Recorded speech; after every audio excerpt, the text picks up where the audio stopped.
plan about a year in advance, and that's because our speakers are typically professionals and academics, and we have to negotiate around their schedules, their sabbaticals, their book signings, and so on. So we certainly could not have anticipated the events that took place during this past week. Or maybe we could have. I can think of no one more qualified to speak on the subject of contemporary anti-Semitism than Barbara Wind. Barbara Wind is a Holocaust scholar, author, and speaker. She served as the director of the Holocaust Council of Greater Metro West for almost 2 decades before retiring to resume her work as a writer. In that capacity, she created and curated exhibits, wrote training materials for docents, and a Holocaust Haggadah, as well as show us stories on stage. She's written for the New York Times, New Jersey Jewish News, and currently writes for the Jewish Link of New Jersey, the Bronx, Westchester, and Connecticut. She's completing a biography of Sister Rose Tering, her mentor and other mother, and working on several other books and projects. Barbara? Thank you so much.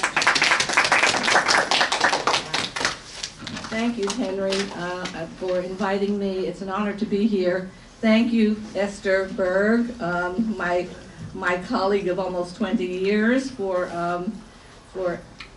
putting my name out there. And thank you to all of you who are here, many of whom are friends I've known for a long time, and some of them are friends I hope to have going forward.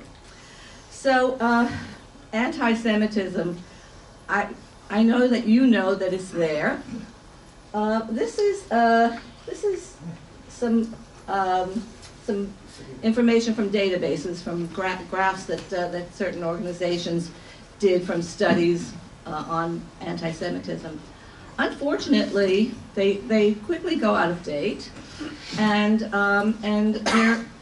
they're pretty inaccurate. They're a good gauge, and they're especially useful for the organizations themselves to help them raise the funds that they need. But the truth is that a lot of anti-Semitic incidents, maybe most of them, are not reported. Maybe in the past, maybe more so, they are being reported now, that everything is out in the open, but they're still not reported. And if you think back to what happened just a few days ago, the news that came on, the first news that I got was that it was not, had nothing to do with Judaism, but we know that it was actually the work of anti-Semites, and that this particular location was targeted for this attack. So, but that came out afterwards. Now, in places like France, which has just changed also, but up until now, attacks were not considered necessarily hate crimes or anti-Semitic crimes. So you all may know the story of the Holocaust survivor who was beaten to death in her apartment by a neighbor, and he was let off scot-free because he was under the influence of marijuana. So the situation is not completely resolved yet. I think that there's going to be another appeal, a trial, but France has finally come to the realization that they really have to start calling anti-Semitism what it is. Attacks are not just random attacks when they're centered on Jewish people, targeted to Jews, and when anti-Semitic rants are part of the attacks, sometimes ending in death, as unfortunately happened to the woman who was beaten and who was murdered, a Holocaust survivor herself.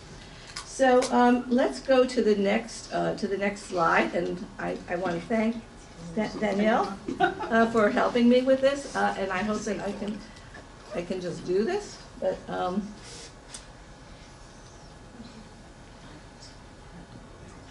and I can't. Oh, wait. No, I can't. I don't know how to get to the next slide from here. You watch your step here.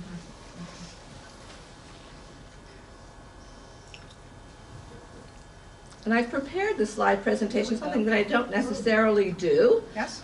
Yeah, so tell me how you did it, though. I'm going to go ahead and then I'm going to go back. Just arrow. Oh, that And then your okay. comments are here. Okay, great. So,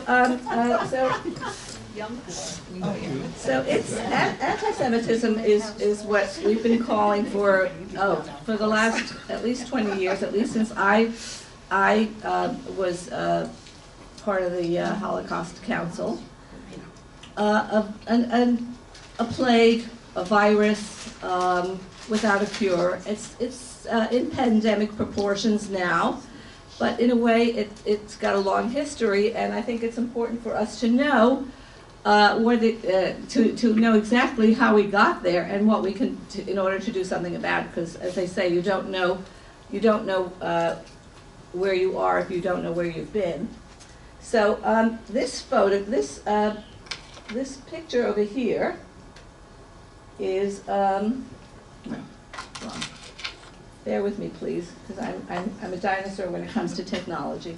So this picture here is of a miner with a canary in a cage, and we say about anti-Semitism that it begins with the Jews, but it doesn't end with the Jews.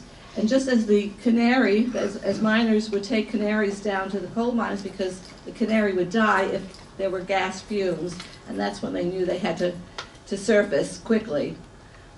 We have to work to try to cure, or at least stop to the extent that we can, anti-Semitism.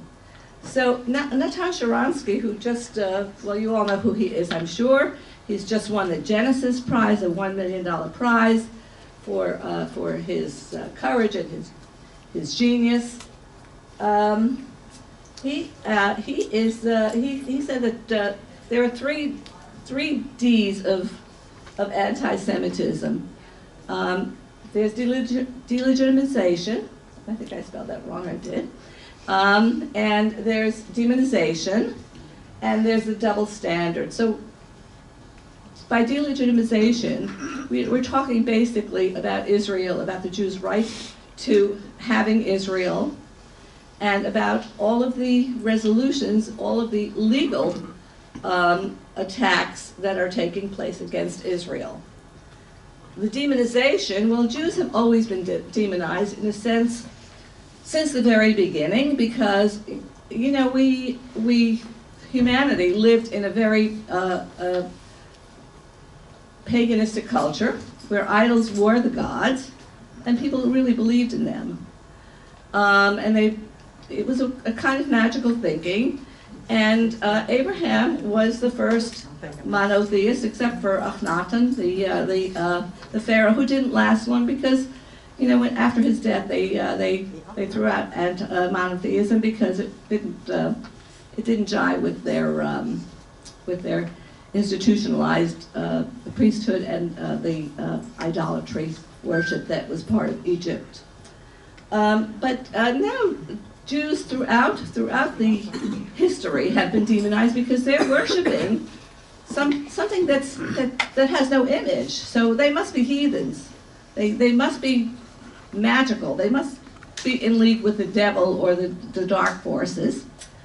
And that's gone from early times. Certainly Rome considered Jews demons, demonic, and heathens. And heathens were, you know, you suspected heathens. You didn't, Rome itself didn't, they didn't mind if you worshipped other gods, as long as you also accepted theirs. But if you worshipped an entity that you couldn't see without a statue, how could you be trusted to believe in God at all? So the demonization of the Jews began then, and it continues up until today, really. And I have the picture of the picture of the devil there, because you have to know that in a Pew study, in a Gallup study, most people still believe in the devil. Most people still believe in the devil, at least in America, they do. And the double standard is, you know, all of the resolutions that have been passed against Israel. Why against Israel when other nations, other sovereign states, who carry out the most egregious crimes against humanity are not attacked and not condemned for what they do? But you know, that's part of what makes the world that we live in.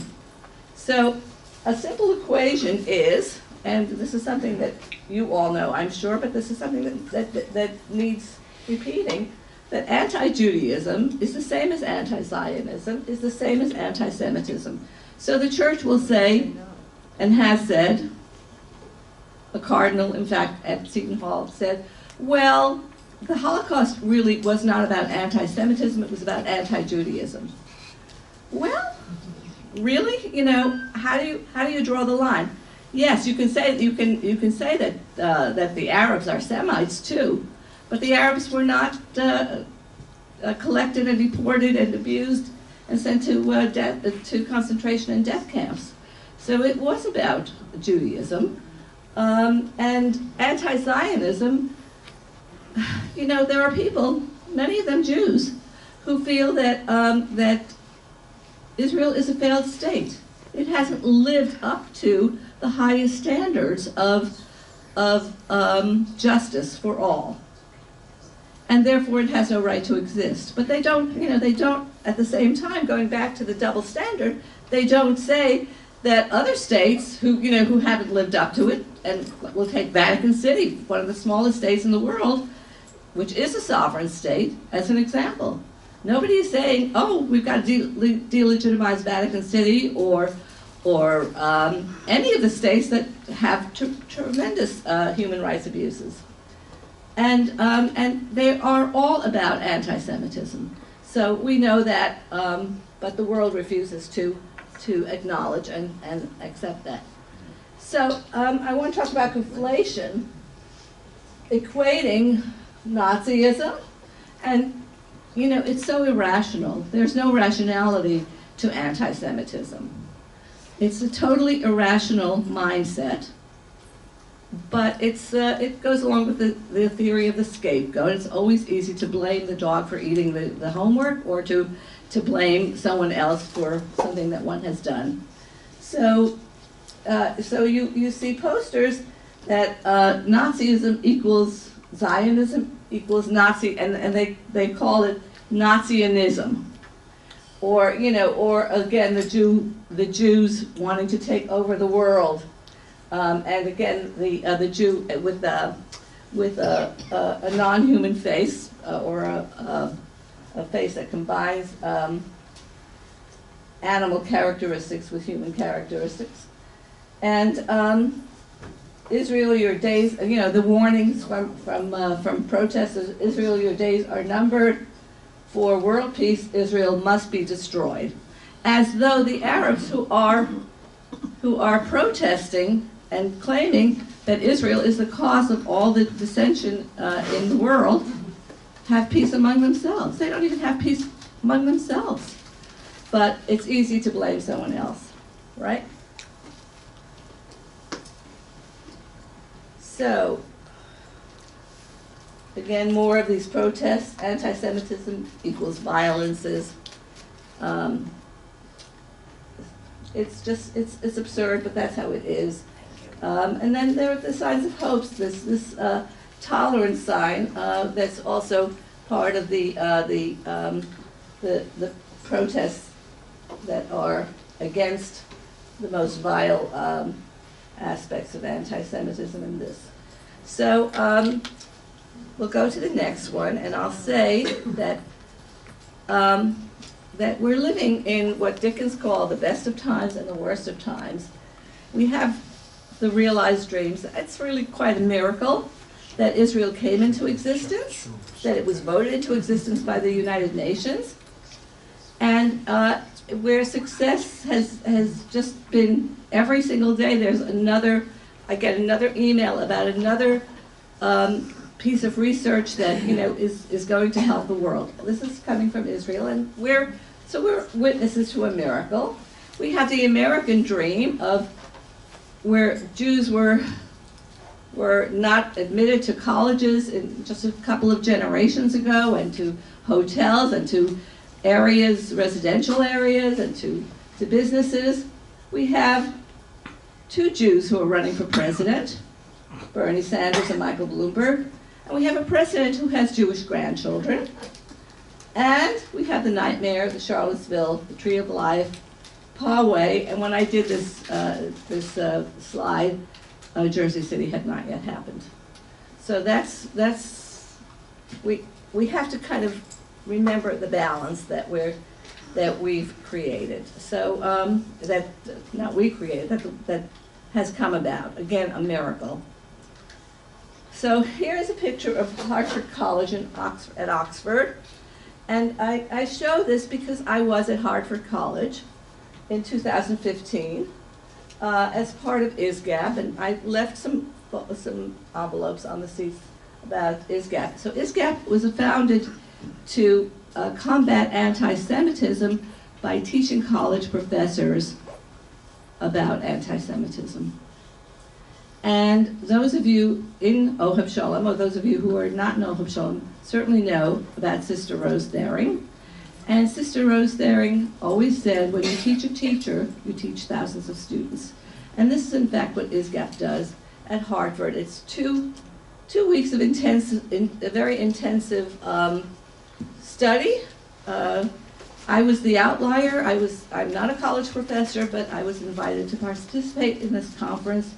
And it was an eye-opener in many ways, not just about the extent of anti-Semitism, but the extent of ignorance on the part of many college professors about anti-Semitism and the Holocaust, but also the terrible information that I received at that conference, that it's dangerous for a professor to teach about anti-Semitism, or to teach about Israel, or to even teach about the Holocaust. And I have to tell you that when I heard this from a professor at NYU, which in my day, and I spent a year there, at NYU was called NYJew, because there was such a large Jewish population there. And she was actually threatened that she would not receive tenure if she continued to teach what she was teaching about Israel and anti-Semitism. And then, of course, once I heard about this, and I heard it from other people, and what we see going on the college campuses, it wasn't just paranoia that I was hearing, which I first thought that she was paranoid. I really could not believe that NYU would, this was not the students, this was other professors and heads of departments. So really, this was it. So, but this next slide is about kind of the center of my talk. So we met on a Sunday, and we met at the Chabad Synagogue. The Chabad Synagogue in Oxford is over the Pizza Hut. I'm not kidding. And it happened to be that this was Tisha B'Av. And I'm sitting there. So I got there. I went to the services, the late services, the Ma'ariv services, and it was just a handful of people in there, not even enough for a minyan. And I sat through the opening presentation in the adjoining room, and I'm thinking to myself, this is all about Tisha B'Av. Anti-Semitism is all about Tisha B'Av, and I'll tell you why. So, the number of Jews in the world, in 1910 there were 11 million Jews. By 1933 there were about 17 million Jews in the world. And today there are only about 17 million Jews in the world. And I attribute a lot of that to what I call the Tisha B'Av syndrome. So let's go to the next slide and I'll explain. So this is a picture of the first temple, Solomon's temple. And, and he was a leader. He was, and when he died, there was a lack of military leadership and ascension and a lack of spiritual involvement. And Israel was always a small entity, and it was always surrounded by people who didn't necessarily like Jews or monotheists or whatever, or people whose tents were so lovely, right? So the next slide is the attack by Nebuchadnezzar, the flight and the exile, and which is this is actually a modern image by Arthur Schick, but it sort of is all about that, and and that's exactly, those are more recent Jews fleeing the pogroms, fleeing the Holocaust, but it goes back to Nebuchadnezzar and the people who fled the destruction of the first temple in Jerusalem and were taken as captives to Babylon. And so the next image is the captives in Babylon. You know, from Psalm 130, by the rivers of Babylon we sat down and we wept, and as we remembered Zion. So this picture is, again, also an image of the captives sitting by the river and remembering Zion.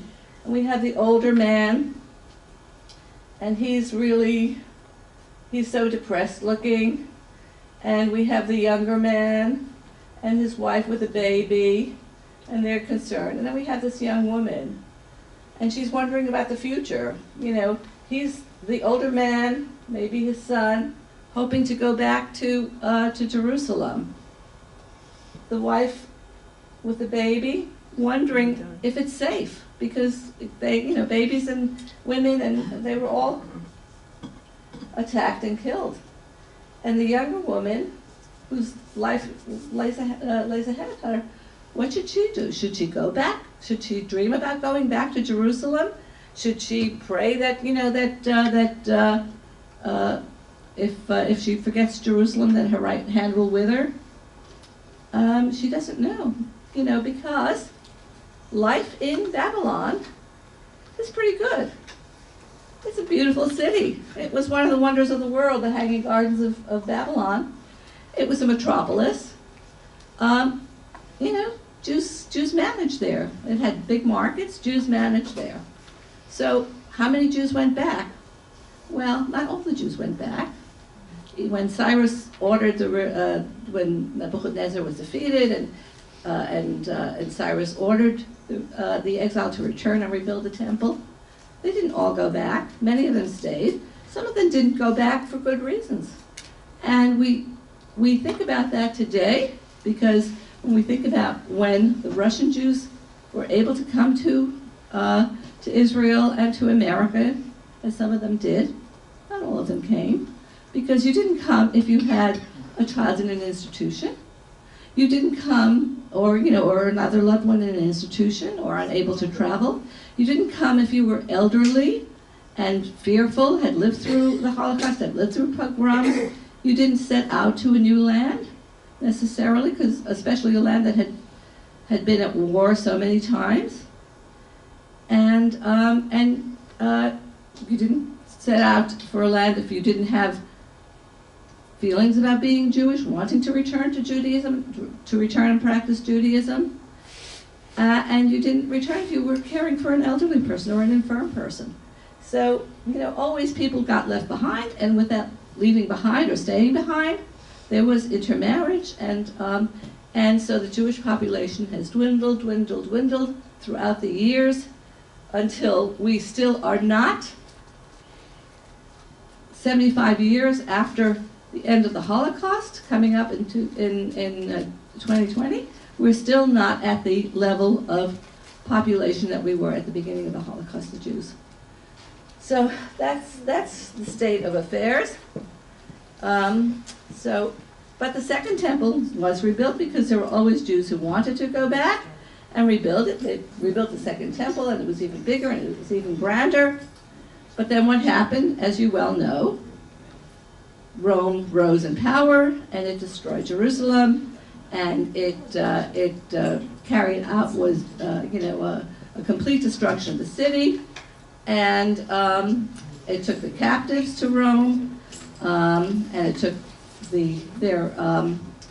all their possessions with them, including the menorah. By the way, people assume that these are the captives. They're actually not. They're soldiers who are bringing the gold and all of the valuable artifacts of the temple to Rome. And what happened at the same time? At the same time, there was a rise in people who believed in Jesus as the Messiah. It wasn't the first time Jews believed in a Messiah on earth. It wasn't. It's not the last time, but Peter and then Paul. All Jews, because at that time, for hundreds of years, Paul, the apostles, and many of the Jews who did believe because they needed, not so much because they saw Jesus was a charismatic figure, one would imagine, but when there is no hope, when there is no sign of hope, you're grasping at straws for hope. And this seemed to be the hope. And so we had Saul, and Saul became Paul, and he began to preach Christianity, and he began to embrace the world. You no longer had to be circumcised to be Jewish. You no longer had to observe the dietary laws. And so it opened Judaism out to the world, and there was a figure, and there were images of a figure, and there was a cross, something to believe in, and many believed. And for some of the slaves and for women, it was especially enticing religion. As I learned at Oxford, one of my colleagues there was a professor in India. He was Muslim, but he became Muslim. His family became Muslim because of the Hindu caste system. If you were Muslim, you were not part of a caste system, or an enforced caste system, so to speak. And so he was Muslim for that particular reason. Well, that happened to slaves and to other downtrodden people during the 300-400 years of the first 300-400 years of Christianity. And then along came Constantine, the Emperor Constantine, misspelling there. Sorry. And he supposedly had a dream of a cross in the sky. By this cross you shall prevail. And he conquered the enemy on the battlefield, and then he institutionalized Christianity. And with that, it became very, very difficult to be Jewish. And there were symbols that arose. There was forced conversion. So this is a symbol of the ecclesia, the church, and this is a symbol of the synagogue. And she's blindfolded because she can't see the beauty and the power of Christianity. And she's triumphant. She's standing there triumphant with the symbol of the world in her hand, with the symbol of the cross and the sword also. And she's triumphant, and there's a little bit of poetry here from Paul Celan, who was a Holocaust survivor, who wrote about Margaret and Shulamit, the Jews and the non-Jews. And things got worse and worse, and Christianity, as it grew more and more powerful politically, economically, it decided that it was time to bring Jerusalem back to its role as the font of Christianity, and to save the holy sites, and it embarked on the Crusades, which, by the way, also were the first state-sponsored pogroms against Jews and their property. So their property was taken away.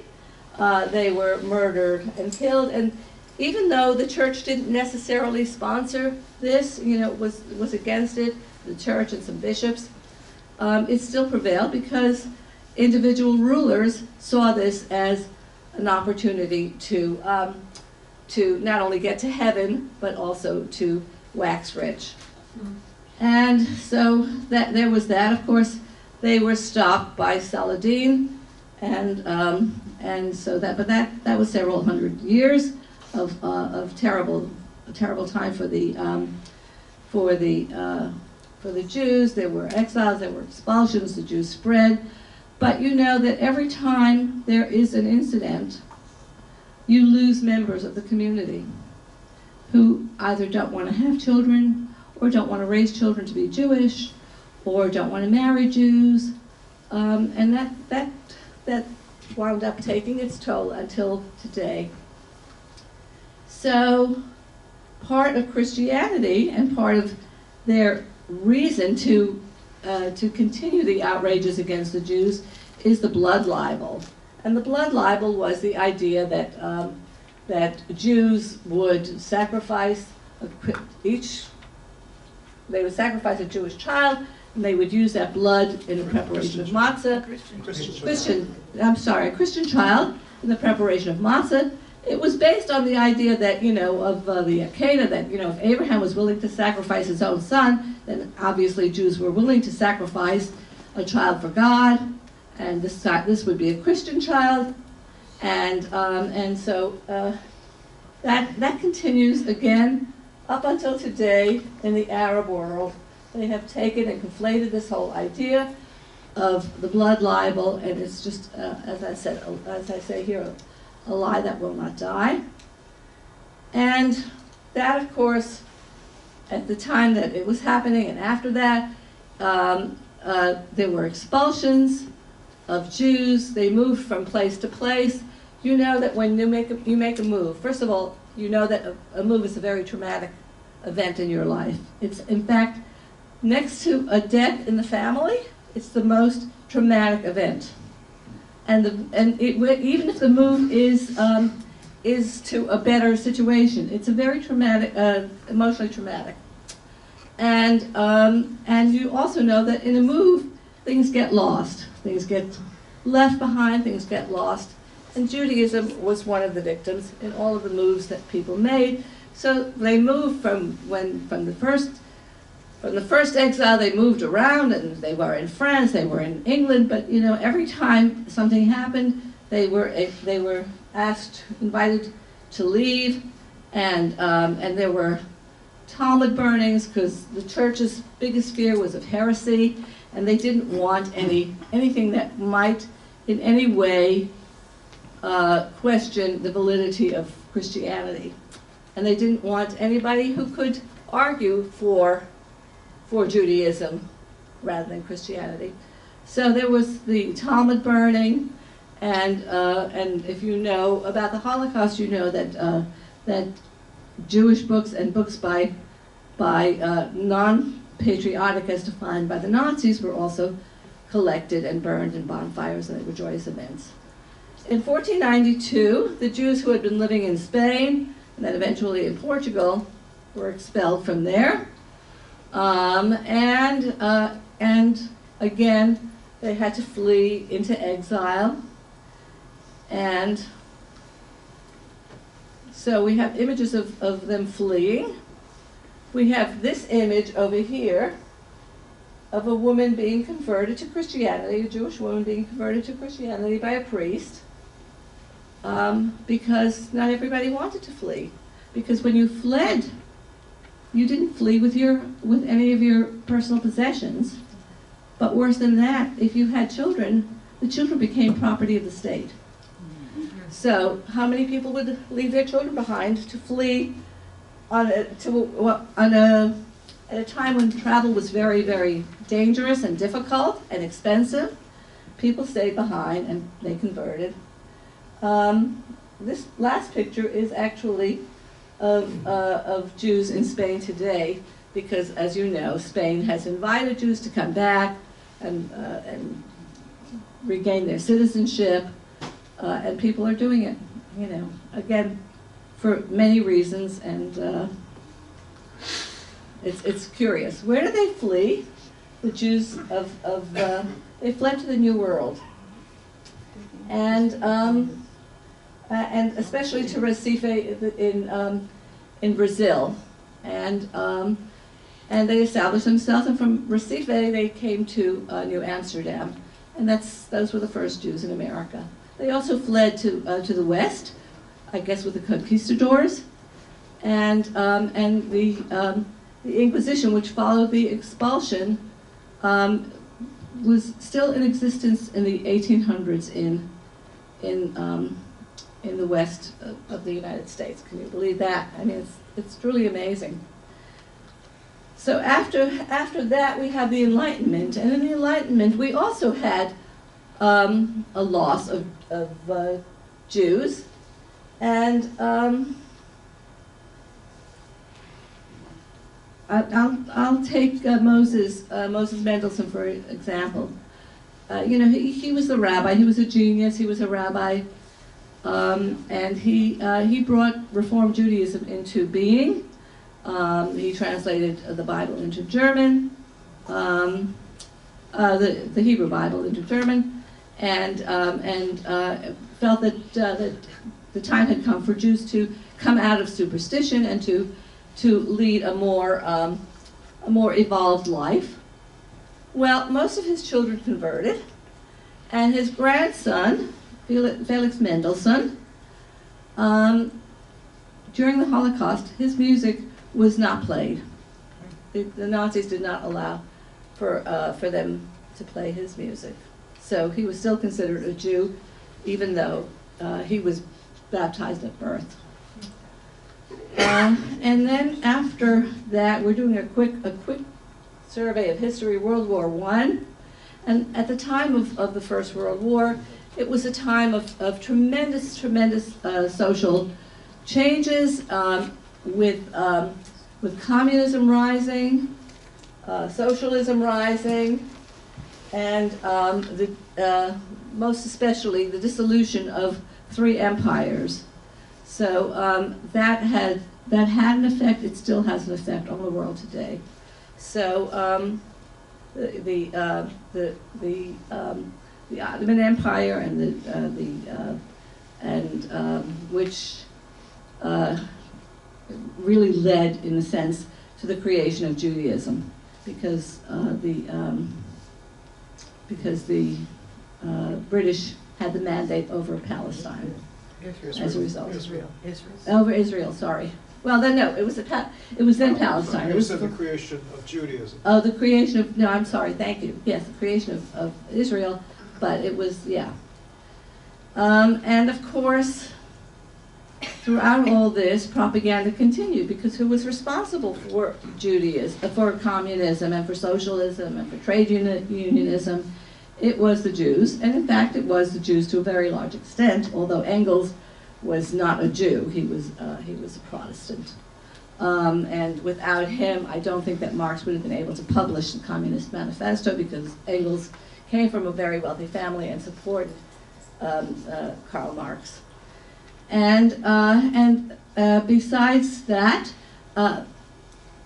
there was the spread of the Protocols of the Elders of Zion, which is still very much in circulation today.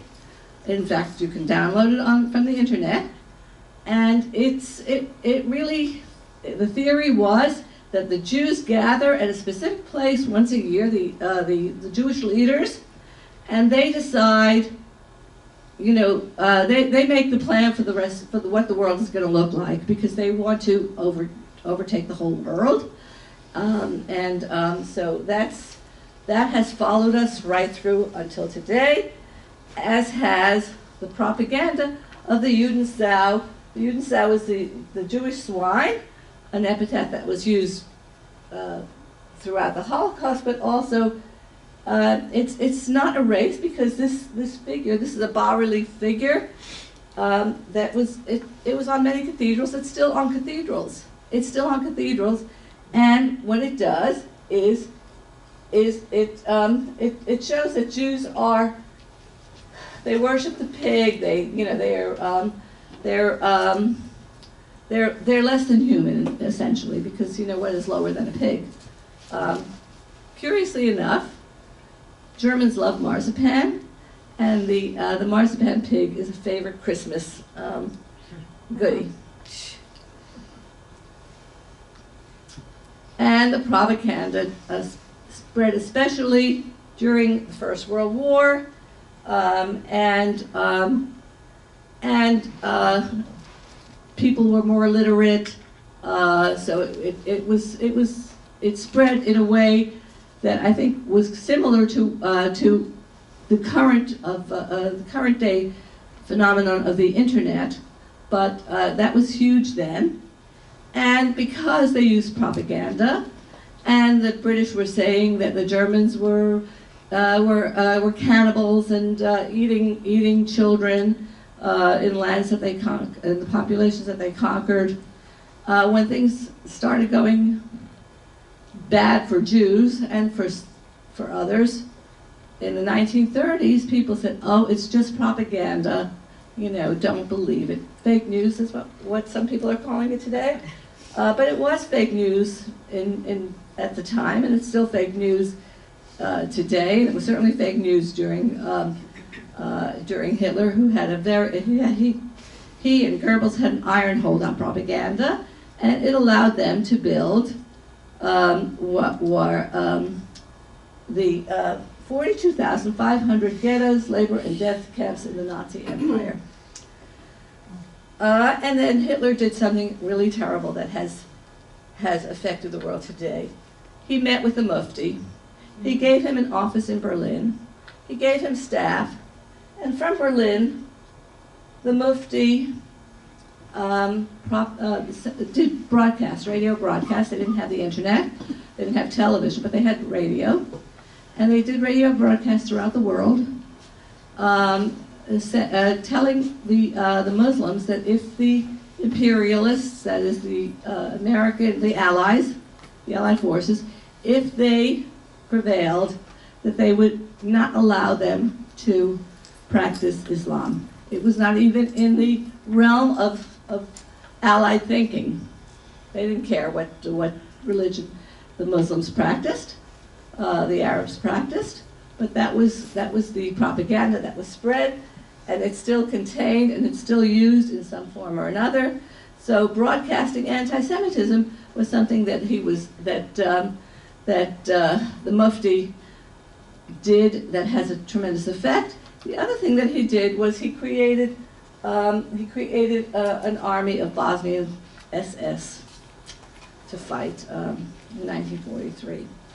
So that was the Mufti, and we're still feeling the effects of it today, where people are saying that Hitler is still a hero. May God bless Hitler, and people in the Arab world really do think of him as a hero. But World War II ended in another miracle, or it initiated another miracle, and that was Israel's becoming an independent state. Ben-Gurion announced it on the eve of the dissolution of the mandate, of the British mandate, so that Israel would have its own entity, and then the UN later confirmed it, and Israel became its own state. And so we went from the Holocaust, from the the Star of Shame that Jews were forced to wear, to buy and to wear, to the emblem on the Israeli flag.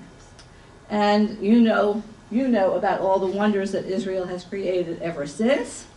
But you also know that despite all of that, despite all Israel's contributions to the world, the United Nations, which voted Israel into official existence, into legitimacy, is now trying very, very hard to delegitimize Israel.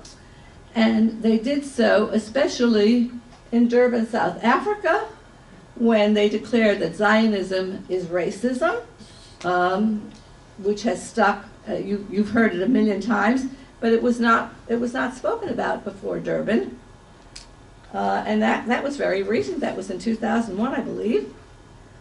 Oh, maybe even 2000. And Durban also, at the conference, what was made readily available were copies of the Elders of the Protocols of Zion, and at the same time, you could even get a copy free by going through Newark Airport, because they had stands set up with people distributing these copies of the book. So, so that's where we were, and now we have the social media, which is an even more dangerous form of spreading terrible calumnies about the Jews. And I have a quote here from George Orwell: "The people believe what the media tells them they believe," and that has become true, and it's the world. So so what I call the social media, what people call the social media, I call it the asocial media, because it's the most dangerous weapon that has ever been invented. And and Facebook will not back down, and Twitter will not back down, and they're still spreading terrible, terrible lies and untruths and fake news. But what we have to do is we have to remember that there's more joy and oi in Judaism. That there's more oi than joy in Judaism, because more joy than oi,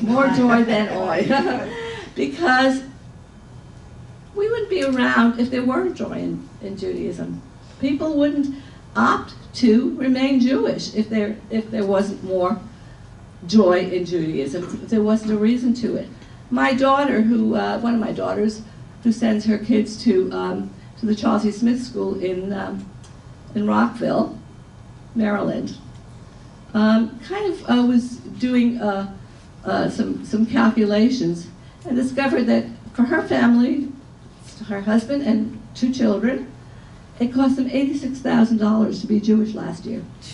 $86,000 for 2 school tuitions, and to keep a kosher home, and for synagogue membership and BYO membership, all that stuff, Jewish camp.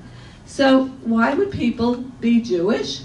To be threatened, to be attacked, to have to spend hard-earned money if they didn't see something of value in it, and that has persisted every year. So my brother lived in Springfield, New Jersey, until last April when he made Aliyah, and he and his wife were part of the Orthodox synagogue, and they would host people every Shabbat. So they had a new neighbor that moved in. They were not Jewish, and so the neighbor asked the mom, "Do the Wins have a party every week?" Because because there is a lot of joy in being Jewish. So so let's talk a little bit about the good news in the world. Of course, the biggest thing is Israel. That there are so many watchdogs and NGOs. Arizona State University has made it safe for Jewish students to be there, and other schools are beginning to follow. And even at the UN, 13 nations voted in support of Israel for the first time in history. So let's remember that there are signs of hope, and then there are the not so hopeful things. the techno-economic revolution that we're all in, the price of herring, that is the price. that is, I mean, the people who are older in this audience know that herring used to be like the cheapest fish in the world, and that's what a poor Jew ate on Shabbat, was a herring. But that, herring has become very, very expensive because of the dwindling resources and the pollution and the poor infrastructure. And who gets the blame for it all? Of course, the Jews. So all the political and social uncertainty are too difficult. There's also too much information coming out, and there's too little education. So it's very hard for people to know what to believe, what not to believe. It's easier to believe a charismatic leader, and that, of course, is a very dangerous thing. Stalin always said he wanted three things of his people.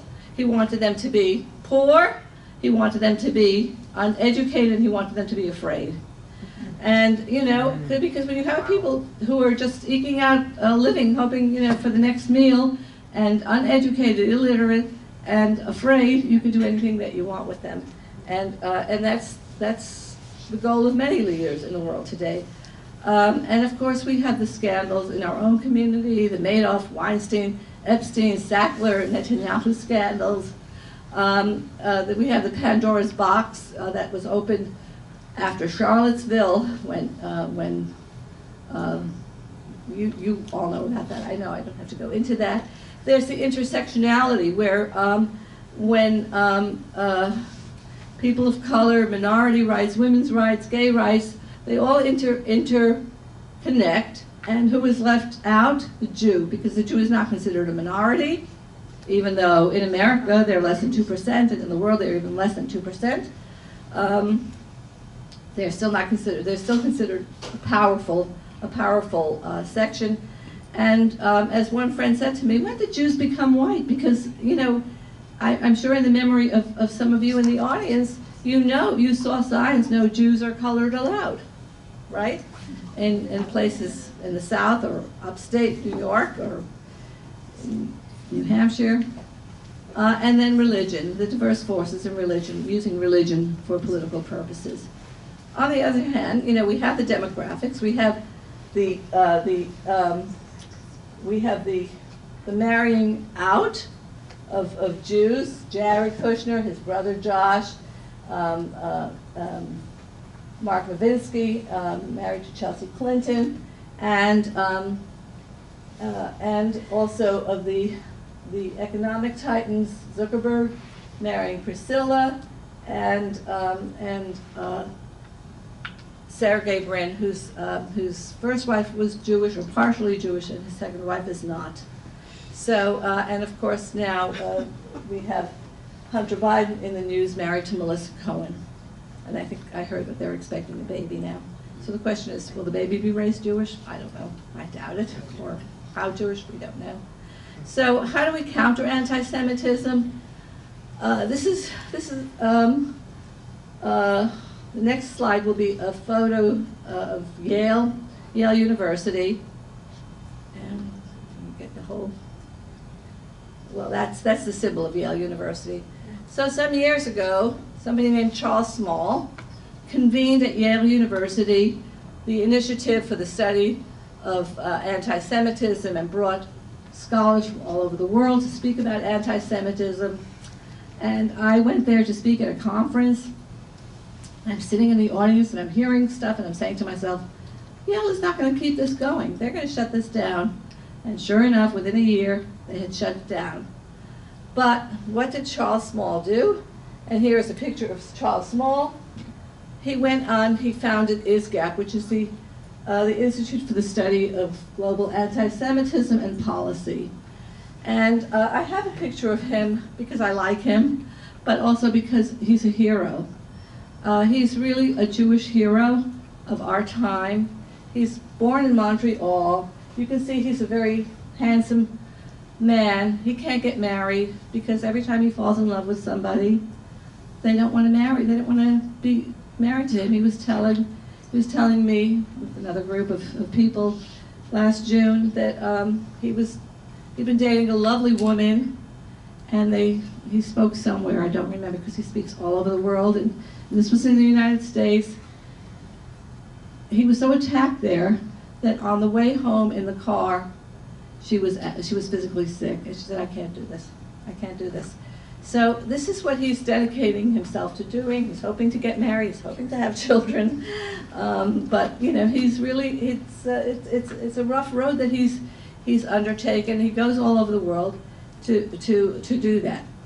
And when I was at Hartford College in 2015, that's when the Iran resolution came out, giving them money on the promise, removing the sanctions on the promise that they would stop with the nuclear program there. Well, you know, he warned us at the time. We had a special meeting. The classes that were very long. They were very long days and intense days normally, but we called an extra session that evening, the day that the Iran thing was passed. We watched Barack Obama speaking about it, and he was adamant that this was not going to work, that this was handing Iran a golden apple, and certainly it did. It certainly did. But you know, one of the problems is that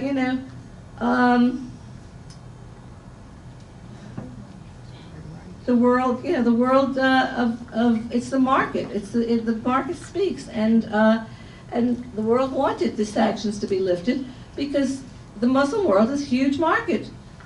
The Jewish world is nothing compared to that. But this is just the consumer market. What about the military market? What about the other consumer goods, the cars, the trucks, the construction? All of that stuff filters into the decision of the world, the pressure of the world, to remove the sanctions from Iran. And look what we have now. I mean, we have terrible things going on there now. But that was it. So my next slide is about Oxford, and I call it Oxford Redux. And because I went back to Oxford, to St. Anthony's University last June, and what happened there was a horrible, horrible situation. There was a conference on racialization in Africa through the African Studies Department, which Charles had studied in because he's a graduate of McGill University in Canada, and he then went to Oxford. He did his PhD there, and got involved in anti-apartheid, and got involved with black nationalist leaders, including Stokely Carmichael, and so on and so forth. And so he knows the head of the African head of the new African head of the department at Oxford, and so he offered to do a presentation on the parallels between the African diaspora and the Jewish diaspora, and there were some other professors who were somehow connected with ISGAP, who were also going to do 2 sessions. The first session, he was not even there. He had not yet arrived because he was speaking somewhere, I think in Israel at the time. And so only one professor from North Carolina, and an African American, Ansel Brown, and Carlton Long, who was at Oxford with Charles, who was an education specialist. He got his PhD at Oxford as well, and he's a Baptist. He was just being ordained as a Baptist minister. So they were the ones who were doing the last session, the first day of the Oxford conference in 2019, in June 2019. And the audience, mostly black but not all black, went wild. How dare Zionists be part of this conference? And they wanted to know what Ansel Brown's biography was. He's a graduate of Harvard with a doctorate. And he was speaking on the parallels between the diaspora. They wanted to know Carlton Long. They wanted to know who convened this conference, who allowed ISGAP to be part of it. I never saw such vicious anti-Semitism from a mixed crowd of African Americans, African Africans, white Americans, and I should white, whatever that means, Caucasian Americans, and Muslims. It was just awful. It was just awful, and they were ranting, they were raving, they were threatening, and they were not listening. They would not listen. There was no collegiality. It was really a shocking experience. It was, and that's the world this is the academy. These are people who are supposed to be civil. These are people who are supposed to be educated. The ignorance, or the willful ignorance, or the flat-out lies that were espoused there, unbelievable. It was unbelievable. If I hadn't been there, I would not have believed it. But I was there, and I was shaken. I did not sleep a wink that night, and I was ready to write things about it, but Charles didn't want me to because his friend who is the head of the department, he didn't want his friend to get into trouble. But I have to tell you that he has come up with his own document that he shared with Natan Sharansky co-wrote with him, and Sharansky and David Patterson, who is a professor in Dallas, as a Holocaust scholar, and that's available if you want it. Just see me and give me your email, and I'm happy to forward it to you about that horrible event. So we're working with that. I'll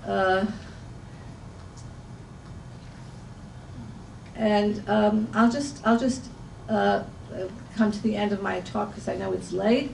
I want to talk a little bit about outreach. One of the things that Jews have never really done, except for the earliest days pretty much, was outreach, that is proselytizing. And it's hurt us enormously. I'm not a rabbi, and I'm not saying that this is what we should be doing, but I think it's time to consider it because, there's a whole world out there, and I'm thinking mostly of China, that admires Jews. One of the professors at Harvard College in Oxford was from China and spoke Hebrew fluently. And we don't even say welcome. And even when people intermarry, they're not welcome. Rabbi Jack Demperod, who is the first Jew to ever receive an honorary doctorate from the Vatican, from the Vatican colleges, was a friend of Sister Rose's. And we had lunch one day, and he said to me, one of our problems is that we're so inclusive. When an interfaith, when a young couple comes to a rabbi to get married, he sends them away. When they come to a priest, whether Protestant or Lutheran, he pulls his book off the shelf and says, "Okay, what date do you want to get married?" And so we have to think about it now that it's the last news that I heard is that 2 out of 3 Jews are marrying out in America. So we have to really think about it. Or even if they don't convert, we have to at least welcome them to our table. We have to make them feel welcome, and we generally don't. We're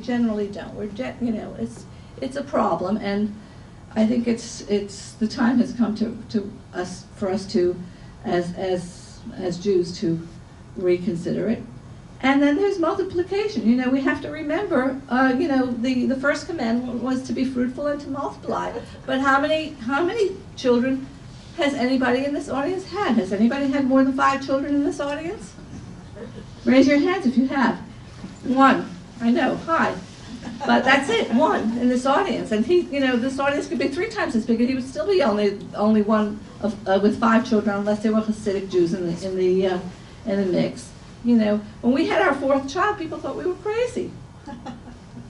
But that's one of the things. Jews are very, I have to tell you, when zero population growth became popular in the 70s, I bought into that. I thought that made sense. I later thought twice about it and decided to have 2 more. Another crazy decision, but nothing that I regret. But you know, but that's something that we have to do. So, and if we're not going to have it, then we have to help the people who do have it. And I'm not pro Satmar, I'll tell you. I think I despise them. But the Satmar Hasidim who are anti-Zionist and you know, really difficult people. Very talk about inclusivity. But you know, for the people who, you know, if we have children and they're thinking about having a third or a fourth child, you know, we have to, or a fifth child or a 10th child, we have to really reach out and help in any way that we can. I remember I had a friend and she came to motherhood late in her life and she loved babies and she loved being pregnant, she loved the whole thing. And she wanted to have a fourth child. She had 3. And her husband said to her, there will never be more than 5 people in this house. And that was it. And that was it. And you know, her 3 kids grew up, she had been a teacher, she went back to teaching. Her kids grew up to be tremendously successful in what they do. Are they very Jewish? Not really, but that's, you know, that's a whole other story. You know, so we have to support the education. We have to support all of these things that help Jews be Jewish. Whether it's the camps, whether it's the schools, whether it's the synagogues, whether it's the Hillels and the BBYOs. And I know everybody, especially at this time of year, everybody is putting out their hand to ask for your help. But if you have children and if you have grandchildren, or you know people who do, then, you know, none of you drive without insurance or live without some sort of health insurance. This is very, very important for your insurance, for the insurance of continuity, because, you know, when they attack those Jews in France, they don't ask them if they're observant Jews or any Jew, or religious Jews or intermarried Jews. Jewish is enough, because that's how it was during Hitler and that's how it is now. So think about doing that, and I'm going to close with this last image of the menorah. This was a recent archaeological find in the Galilee. The first symbol of Israel, still the symbol on the Knesset. And Hanukkah is coming, and the whole think about the whole miracle of Hanukkah. And remember that, you know, that we're a very resilient people. We're the people who live on hope, who espouse hope and joy, and let us hope that we continue to do so, that the world will allow us to continue to do so. But it's in your hands. It's really in your hands.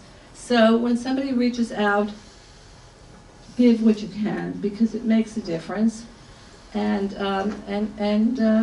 that's all I can say. And I'm going back to Charleston, and I will be, a week from today, I will be at the Marion Square, which is the big square in the center of Charleston, for latke, for lots of latkes.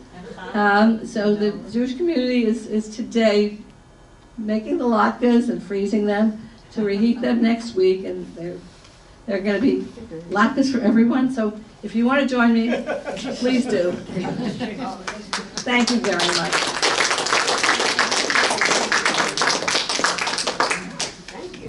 And I can take questions if The lights. Barbara, you want the lights? yeah, let there be light.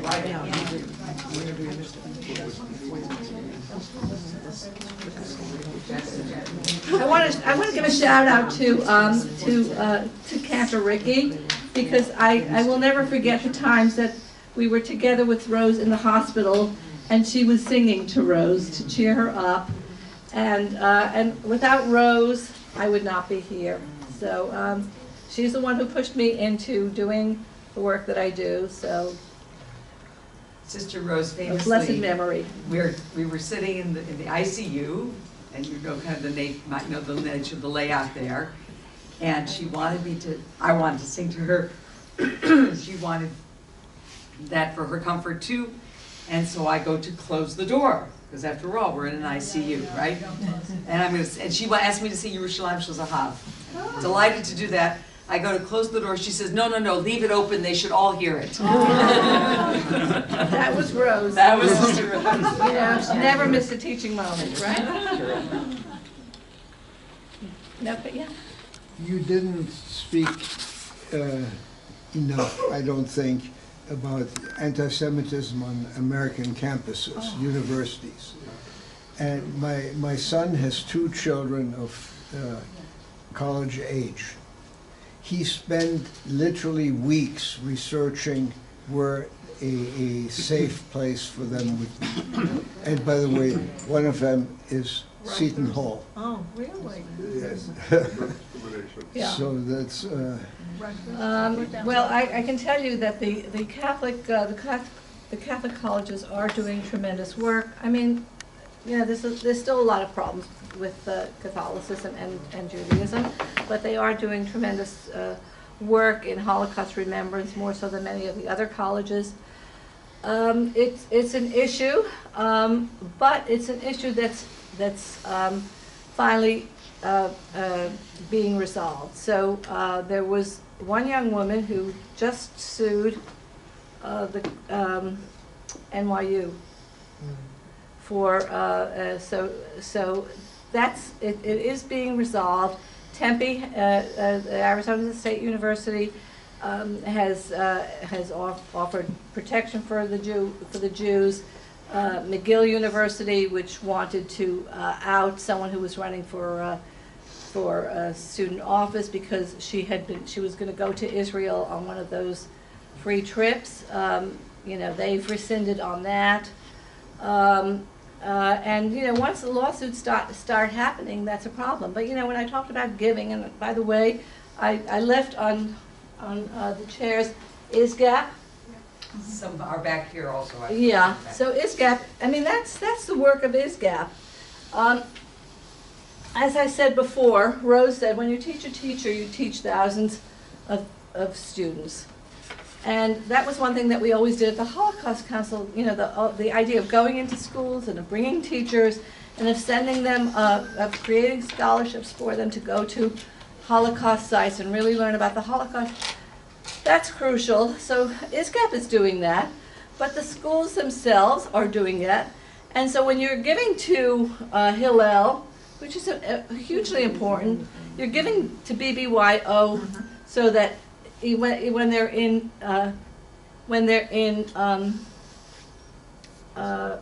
high school, middle school and high school, they're learning the joys of Judaism, and they're learning about Israel, and they're learning to defend themselves against, you know, threats or attacks of Zionism as racism. So these are all very, very important organizations.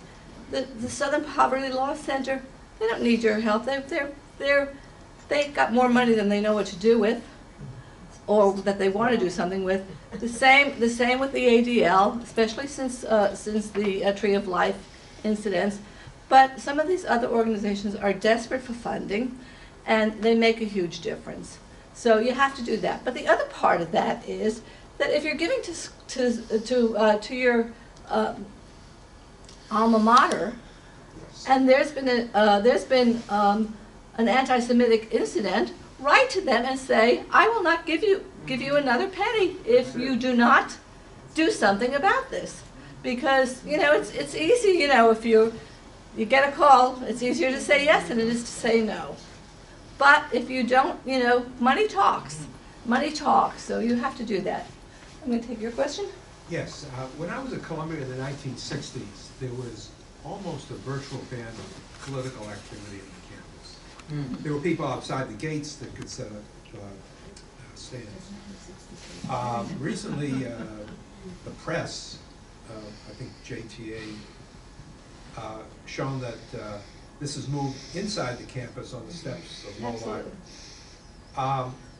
My question to you is, to what extent is anti-Semitism on campus politically related?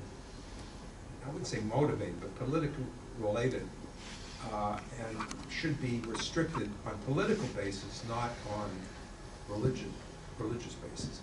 And what I'm trying to get at is, in this country we have separation of church and state.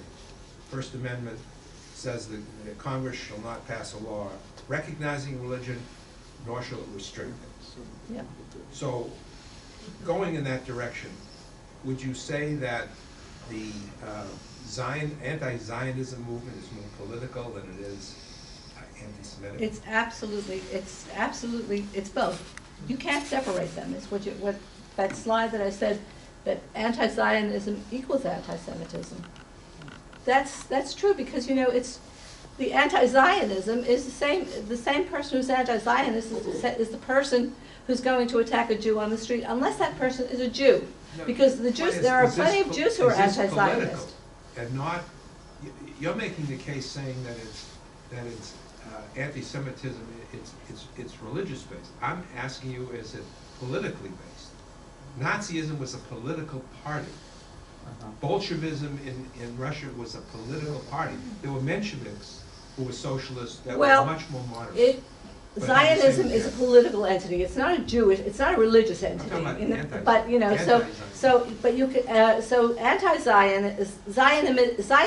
Zionism is political. It's not about religion. But it's so interconnected that you really can't separate it. Even though a lot of the BDS movement was started and supported by Jewish students on campuses and other places. So it's a very difficult question, and it's not really one that I can answer. I think each case it's different, but the Students for Palestinian Justice, well, yes, that's a political movement.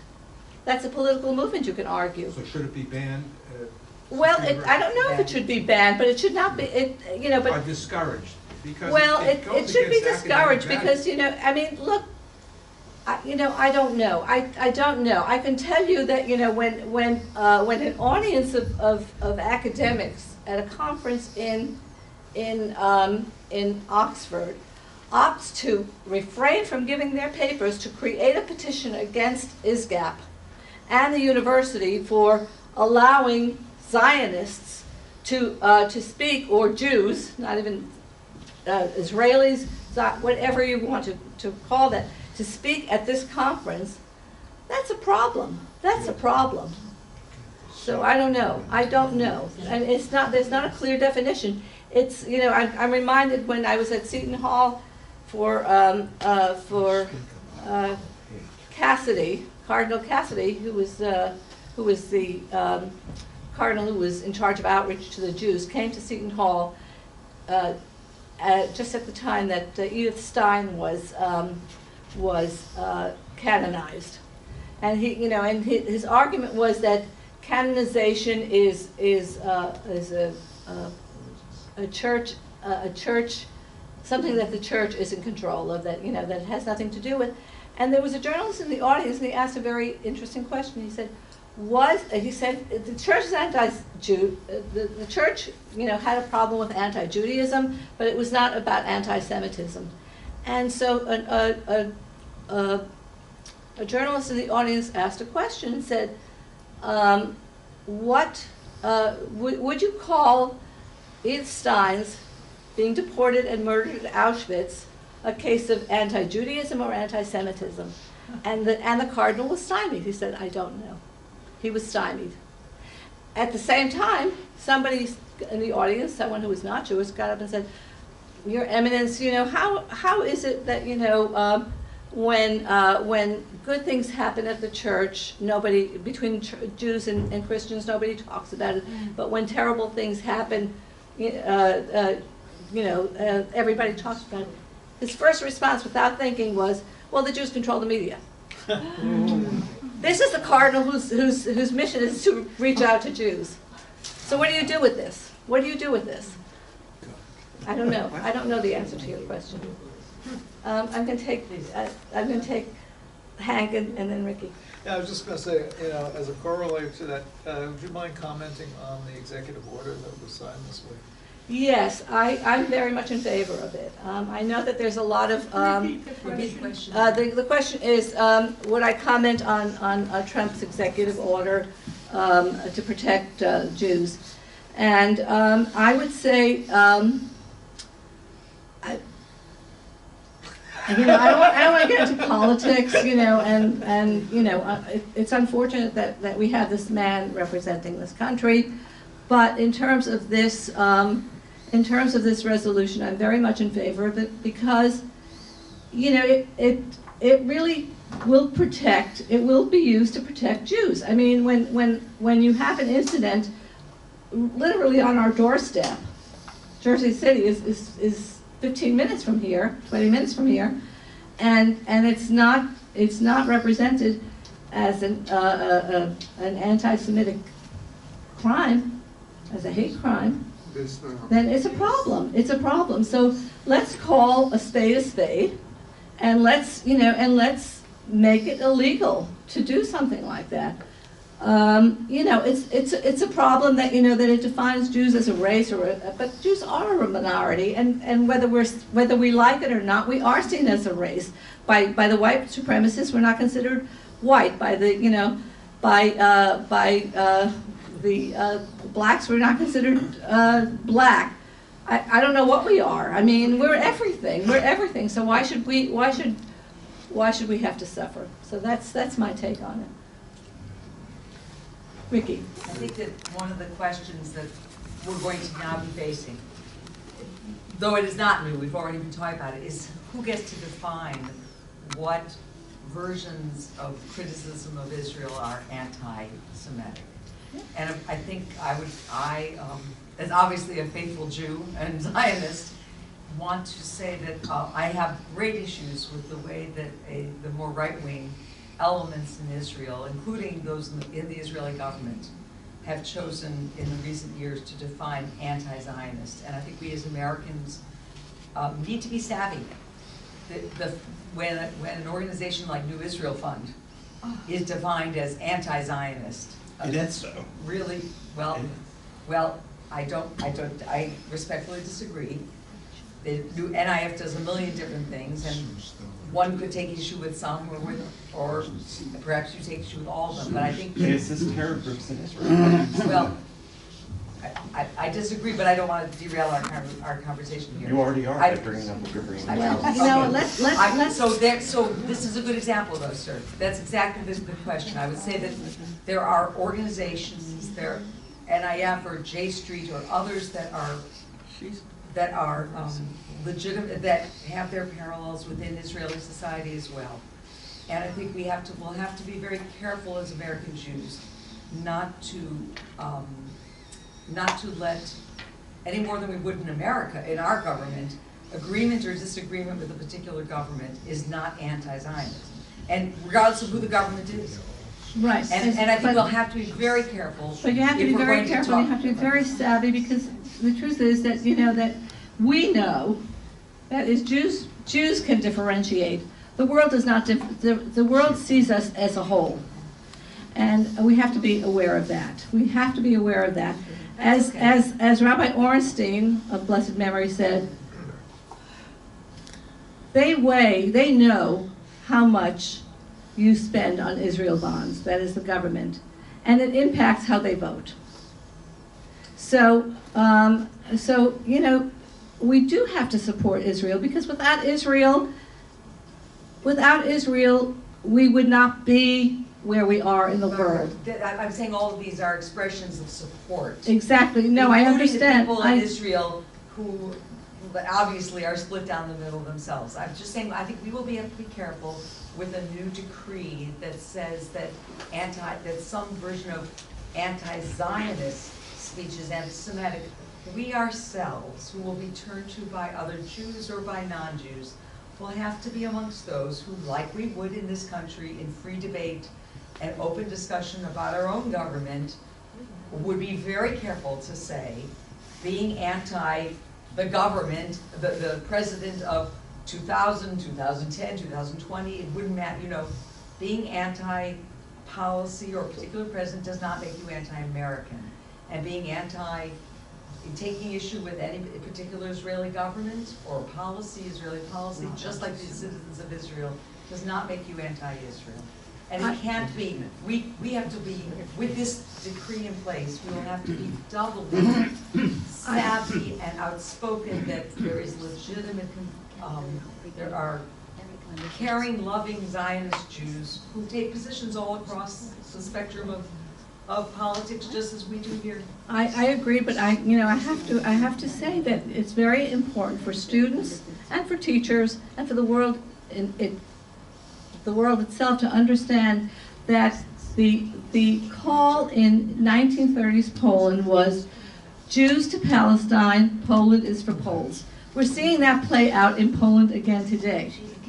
It's happening again today. We're Poles who are, who want to speak truth to power are being sued. They're actually being sued by people in power. So we do have to be very careful, but we have to remember two things. We have to remember that you don't beat a tired horse or a dying horse. I don't want to say that Israel is dying, but Israel is tired. They're tired of war. They're tired of the taxes. They're tired of who is a Jew. I mean, that's terrible. They're also a very traumatized people. You have to remember that people are traumatized, not just because of the Holocaust, and not just because of the last war, and not just because of the bombs that are the bombs and the drones that are flying over Sderot and so on and so forth. It's a traumatized people who are struggling to stay alive. So we have to be kind to them. We have to be kind to them, and we have to remember. As somebody said to me many years ago on one of my first trips to Israel, you Americans, you're lucky. You just have to give money. We have to give our blood. That's right. And that's the bottom line. So we just have to educate people and let them know. And it's such a complicated problem. I don't even know where to begin.